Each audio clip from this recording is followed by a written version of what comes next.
This segment of Renegade TV is brought to you by HR Results, Inc. For all your HR needs, call HR Results at 410-335-6800 or visit them on the web at hresultsinc.com. Hi, I'm Johnny O, and this is the Mid-Atlantic Bike Show at Timonium, Maryland. Not only does this bike show bring in big crowds, it also brings in big names. And with me is one of them, my friend Sam Nehme from BMS Choppers. Sam, how are you? Good, how you doing, Johnny O? Welcome to the show, how's everything? Happy to be here, it's an awesome show. Oh, it's a great show. Sam is the winner of the Metric Revolution Biker Build-Off 2007, and with him is the Nemesis, the bike he built and won. Sam, what was it like competing in the Metric Revolution Biker Build-Off? It was an unbelievable experience. I mean, being on the the time crunch that we had 6 months to build a bike, and to build against 10 big name builders that we built against, I knew I had to do something different. So it was definitely stressful. Oh, I can imagine. Now I know overall there were 22 builders in the Metric Bike Build-Off, but in your class, which was Pro Cruiser, you had 10. Correct. 10 other pro builders to go against. The bike you built and won with is unbelievable. I want you to tell me about it. Can we take a look at it? Yep. Let's start at the front and tell me how you came up with this front end, how it was inspired, and actually how it functions and how it works. Well, this build was a lot more different than any build I've ever done before. Reason being is I studied the 10 builders I was up against and realized that if I wanted to win, I had to do something different. I looked back at what I was building and said, everybody expects me to build something like what I'm building now. Got to do something different. So I started just jotting down things that I've always wanted to do on a bike. That's never been done before, and made a big list of things that I thought would set this bike apart from all the others, and that's how Nemesis came about. And to start from the front, this bike is a single-sided front end integrated brake system, air shock system, to where you have front and rear air suspension. You can park the bike on the floor when you're not operating it, and when you do want to raise it up, it'll raise up as high as 8 inches. Normally 4 to 5 inches is your ride height. There's a lot of geometry involved in making this whole front system work like it does. Oh, I can see that. I mean, first of all, know your competition, do your homework, come up with something totally radical and off the hook, which you certainly did. It's absolutely beautiful. Now, the next thing I want to talk about is the fact that I don't see a down tube. There's no down tube supporting the front end or the motor. How did you do that, and can you show it to me? Yeah, that was something else that took a lot of design time and engineering to make it work right. But the actual backbone of the frame are 2 3/4-inch plates that run all the way along the center here. They're about 1 inch apart, and they're dowel pinned all the way through. All the way through. And that creates a cavity in the center where all the wiring is kept. And it's just really, really thick. It starts from about 3 inches, goes up to about 5 or 6 inches, and narrows back down as it comes down to the backbone area where it meets the upright. Which does support the entire engine, the rest of the bike, which leaves you virtually open in the front to let you see all the beautiful mechanics of this bike, which is totally off the hook. You can definitely see why it won. And also, you've got a single-sided rear. Let's take a look at that and tell me how you came up with that. Well, that's another feature that I didn't see to be a common thing on bikes, was a single-sided 360. The 360 is the largest tire made for a motorcycle. We designed a swing arm that would handle a 360 in a single-sided form, and we wanted to match the front, so you had a single-sided front and a rear. And again, like I said, we added air suspension to the rear of the bike to be able to park it on the floor when not using it. It's just amazing. And the more you look at the bike, the more you see. I know that you did everything, just about everything in-house.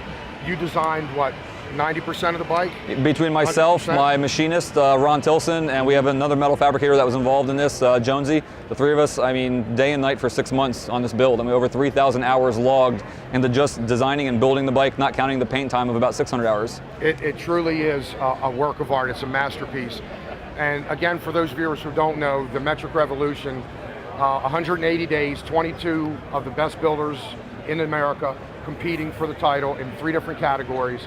Sam Nehme of BMS Choppers took first place with this bike that he named Nemesis, which is a great name for this bike. Yep. It certainly is. The more you look, the more you see. You've got to come down and check it out, and if not, check out their website. Give me your website. bmschoppers.com. Thanks for being on the show. We'd like to have you back anytime. Love Thanks it. again. Happy to be here.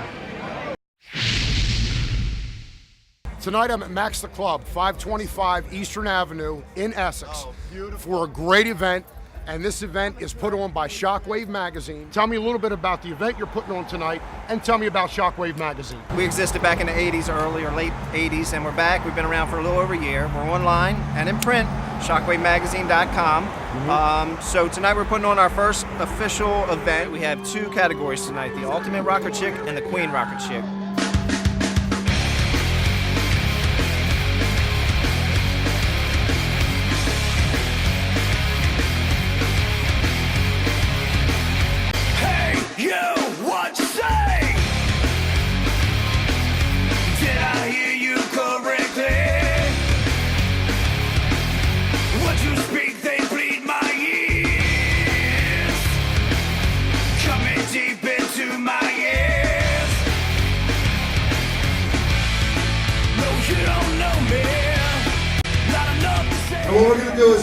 last song, you're each gonna do your sexiest rock and roll dance, and then we're gonna comment about it. Who made you God? Maybe I'll see monkeys fly.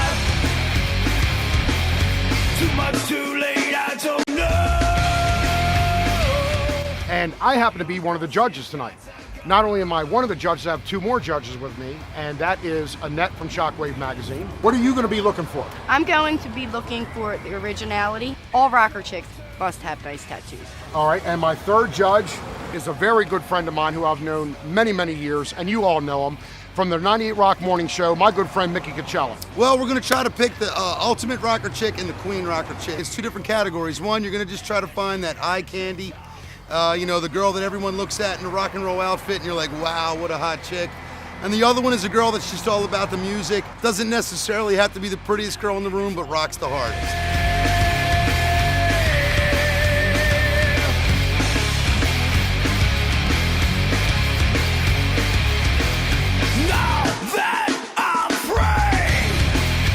I can tell you this right now, we've got three different judges with three different opinions.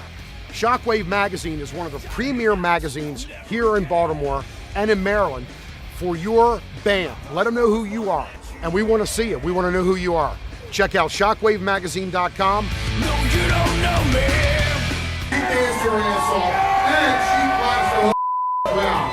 She rocked the song, but what I didn't like was she didn't give everything she could have. And she could have showed a little bit more. She could have did a little bit more. You got great ass, great legs. I love the prop. I did see her grinding on another girl. That's pretty hot. You got a great body, and you put that dumb guitar in front of it. She's very, very sexy. She's very, very sexy. She's a little too white.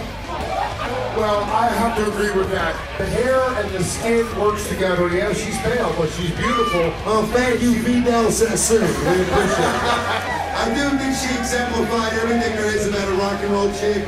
She started with a beer in her hands. She stayed sexy the whole time, and I was able to finish before she was done. So I think that's important.